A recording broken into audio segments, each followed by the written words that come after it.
Right, nice to meet you guys again. So today's video is about the Sec 2 mass consultation that some of you missed that happened last Friday, right, on the 19th of September. During that time, we actually answered all these 19 questions. Okay, so if you want, you can pause the video here and see out of these 19 questions, which are the questions that you also need answers to.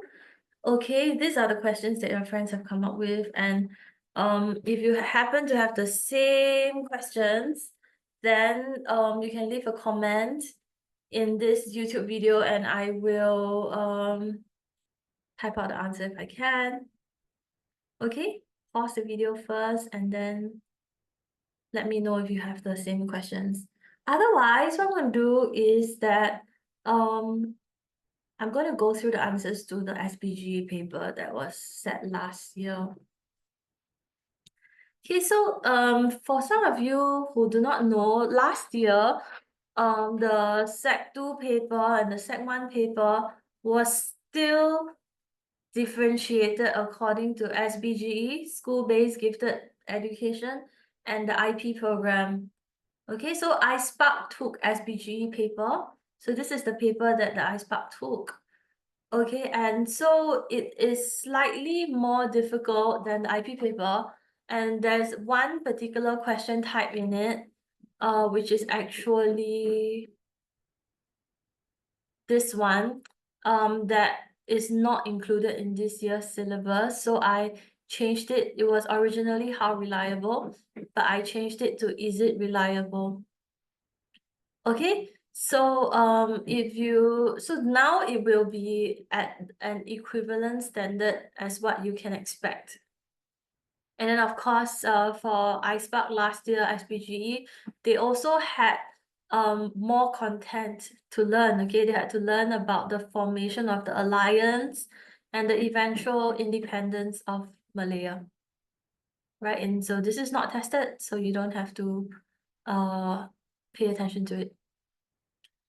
All right, and before we started, also wanted to let you guys know that these are like 3 sources of content, okay, of information you can refer to. First of all, of course, rely on your textbook and your Google Classroom notes. Then you can also watch the videos on the YouTube channel. And if there are any very specific questions you want to ask, you can ask the Sec 2 History chatbot.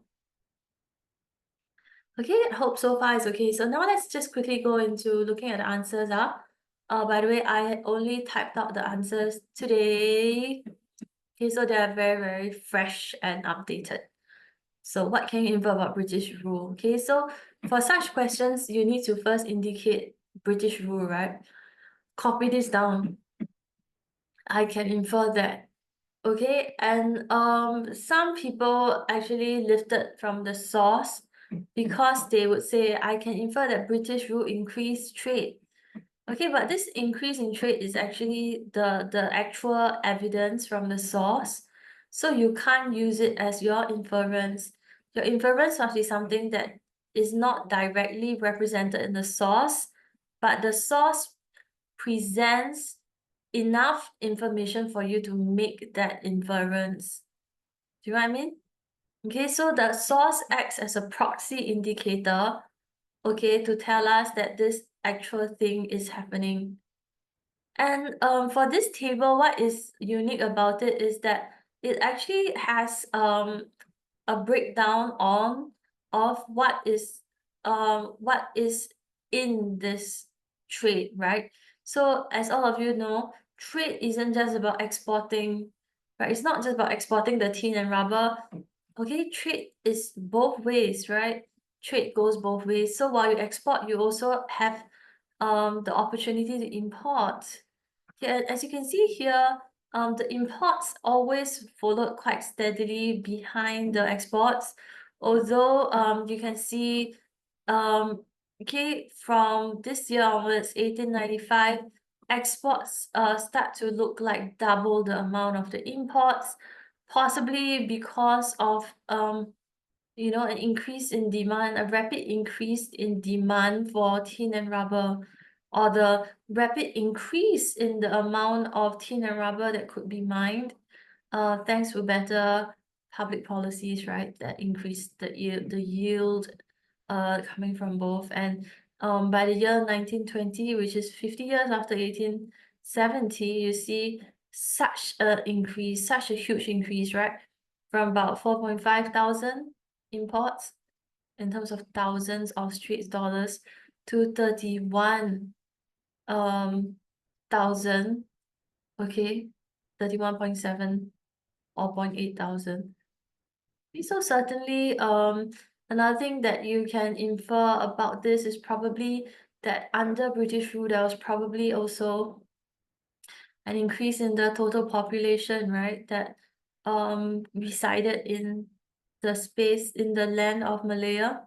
Okay, because when there are so many imports, you can possibly infer that there are more people now.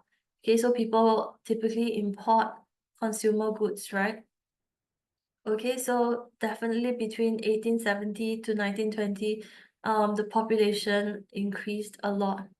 Okay, so you can say that British rule led to an increase in population. Okay, so there are many possible inferences that you can make, but I'll just show you mine. Okay, so first of all, I want to infer that there was a benefit, right?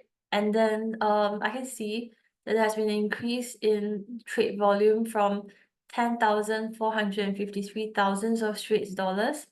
Okay, the units also matter, to 719,300 of Straits dollars, including an increase in imports. Okay, so this shows us that trade has exponentially increased, and also more resources were imported, indicating that there would be likely more development as a whole, right? Because probably some of this, you know, what would be worrying is if you look at the table here and you see that total trade, right, comprised mostly of only exports and no imports, right? So then that is merely like a sign of theft, right? Resource theft, when the colonial master comes in and then exports away all the tin and rubber without importing, okay, a substantial amount or a, in a way, fair amount of resources from other countries. Right, so an example that I gave to my class earlier on is like, if you your parents go out to work, right? Okay, so that's basically the key resource of your household, both of your parents' expertise. So that's considered like an export. So they don't have that much time left to spend with you because they're working. Okay, and they just keep working, but there's nothing that increases in your household, right? You don't have more income, you don't have more food on the table, you don't have basically a better television, you don't have money to buy a Netflix subscription. Okay, so you know that that's not a very fair trade, right? Because your parents are working so hard, that's an exported resource, but you are not getting anything back in return.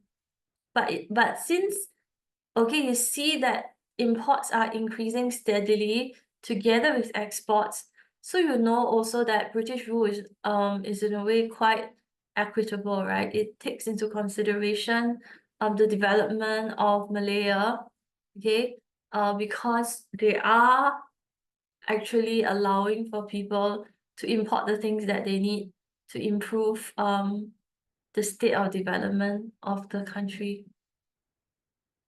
That's question one. Okay, so it's quite easy, this one. Okay, so let's take a look at the second question. The second question is a why question, right? So you need to use VAMI. Okay, so source B was published because the British government wanted to convince local British civil servants. So you know it is that, okay, because of the way that the source was constructed, as well as the providence, right? So you say that if there's any lingering feeling of dislike for the white man, the school tends to remove it. For the people see that the colonial master has the welfare at heart.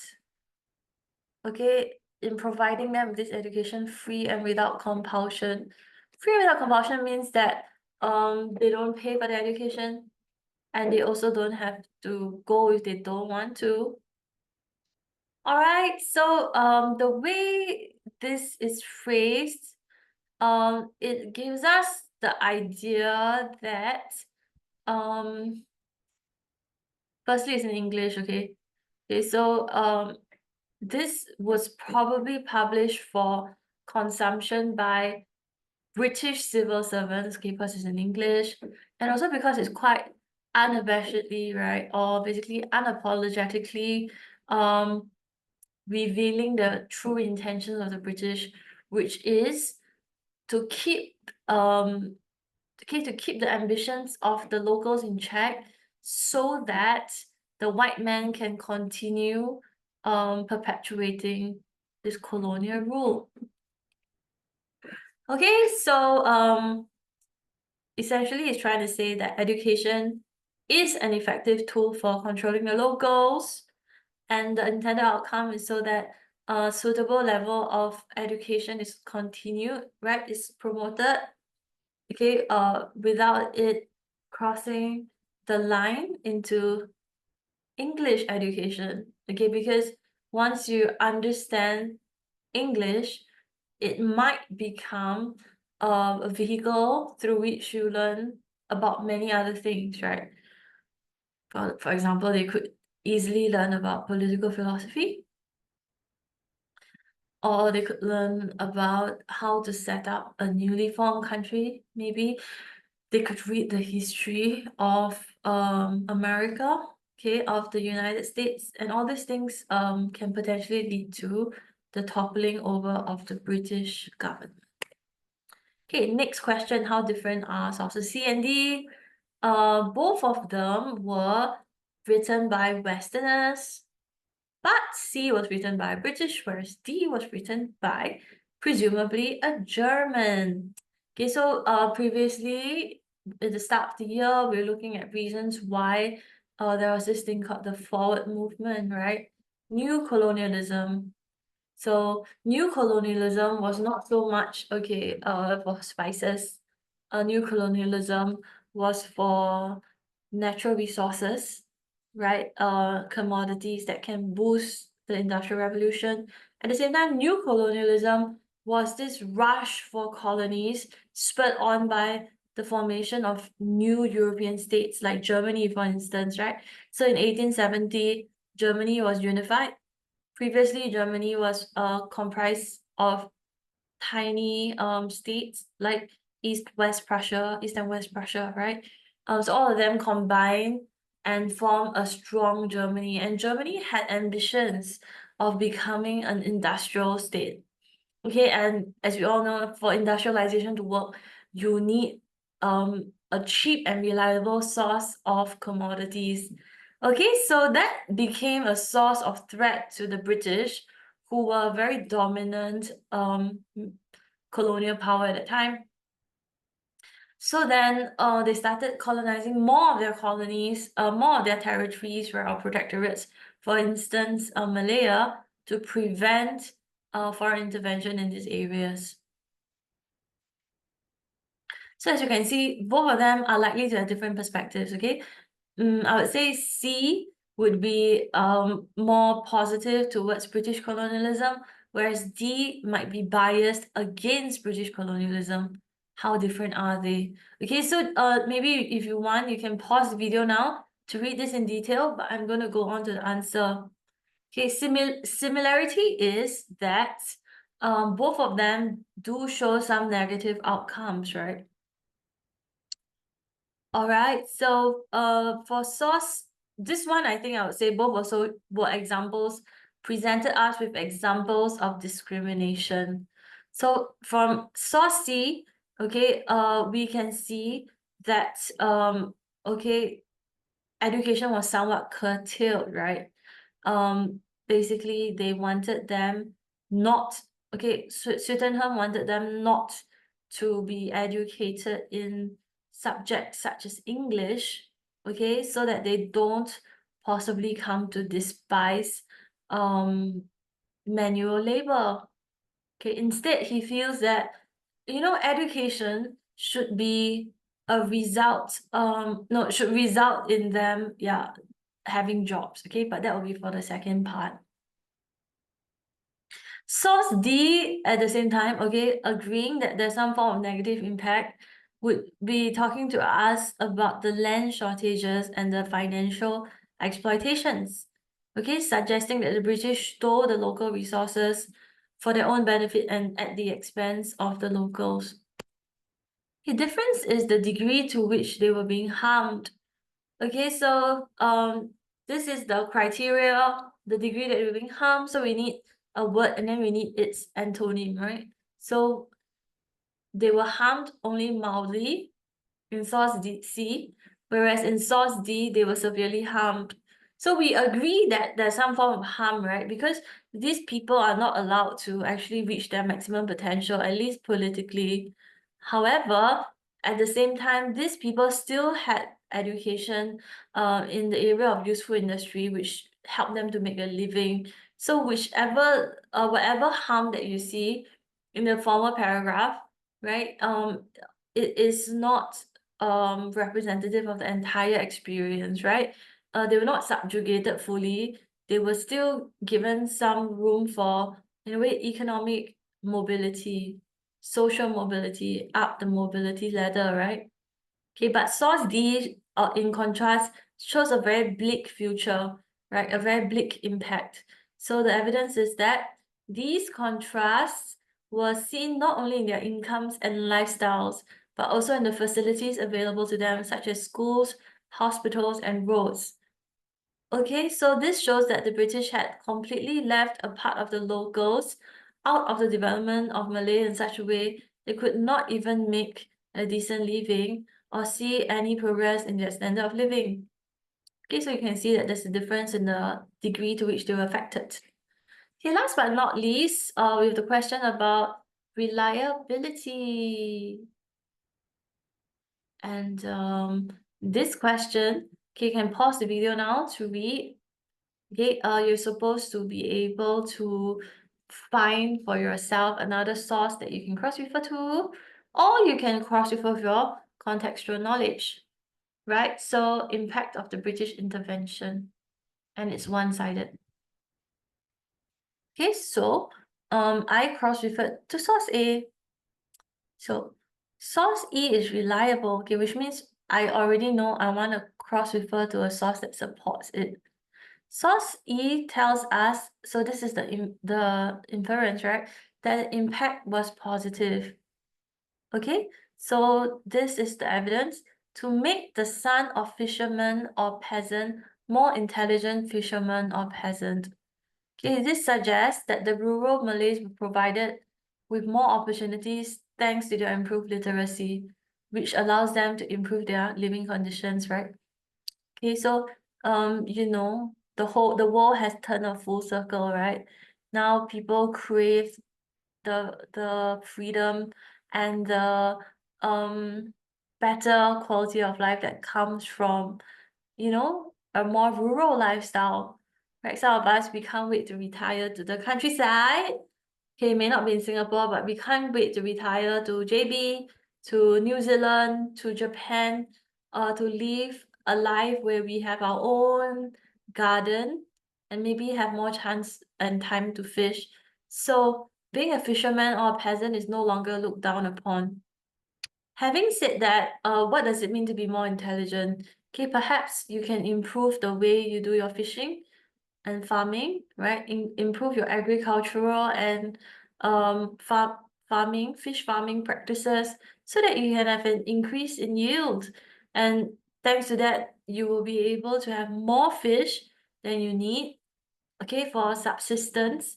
So you can sell away some of the excess and maybe use the money you earn to improve your living conditions. So it's not necessarily bad. Okay, it's actually quite positive that you can gain a little bit of education to make you better at your family's livelihood, right? Traditional source of livelihood. And we can cross-refer that to source A, which also tells us that the impact is positive, which we have gone through earlier, right? You see that trade has improved, and a part of it actually comes from the imports, okay, which also indicates that, you know, now that people can sell away their excess commodities and import things that they don't have, it's likely that they can have a better quality of life and income. Of course, this is just an inference, because there's also a possibility that all these resources are being monopolized by a few of the elites. We need more sources to verify. Okay, so that's all for today's video. Okay, the exams are very, very near. Okay, and I think that I have seen you guys looking very zombified over the past 1 week. Just wanted to say that everybody is different, right? Like the Pokemon that I showed you. Some people are good at you know, if you see like the one that I associate myself with, Jigglypuff, she's really good at singing, but when she sings, people fall asleep, right? And then you've got Pikachu, who has the power of the lightning ball.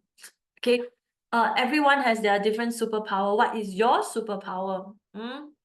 So, while I would say it is important, okay, to try your best at everything, but there's a possibility that you may not have a strong suit in a particular subject. Okay, maybe it's not history, maybe you're just not strong at one other subject. Okay, and for that subject, it's okay to say, you know, maybe I will manage my expectations. Maybe I will aim for a B3 or an A2. Okay, maybe you don't have to, you know, beat yourself over the fact that you can't get the perfect MSG of 1. Okay, and I'm not saying this because I don't believe in you. I think that all of you as Hwa Chongians have the ability to at some point achieve your MSG 1. Okay, but I'm saying this from the perspective of a person who has never achieved MSG 1 in my life, right? I have certain strengths. I'm good at the humanities, I'm good at math, I'm good at economics, but I'm not so good at science. But that's the reason why today I'm your history teacher, right? So it's this unique combinations of my strengths and weaknesses and knowing what they are that has led me to make certain decisions in my career that led me here to teach you this. If everybody out there is good at every single thing, then our society also becomes a little bit overcrowded in certain professions, right? Like everybody wants to be a doctor and lawyer. Then who is gonna take on roles like teaching? Who's gonna take on other roles? Does that make sense to you? Okay, so I don't think that you need to beat yourself over not getting your perfect MSG, right? Let's celebrate our self-worth. Let's celebrate how unique we are, and let's not all try to be Pikachu, right? We all different Pokemons, and that's perfectly okay. All right, so I hope that all of you have you know, enough rest during this period, and all the best for your end of year exams. Okay, and yeah, I mean, if I'm still seeing you this week, then I'll see you in class. Otherwise, I'll see you after all your papers are over. 加油 and all the best.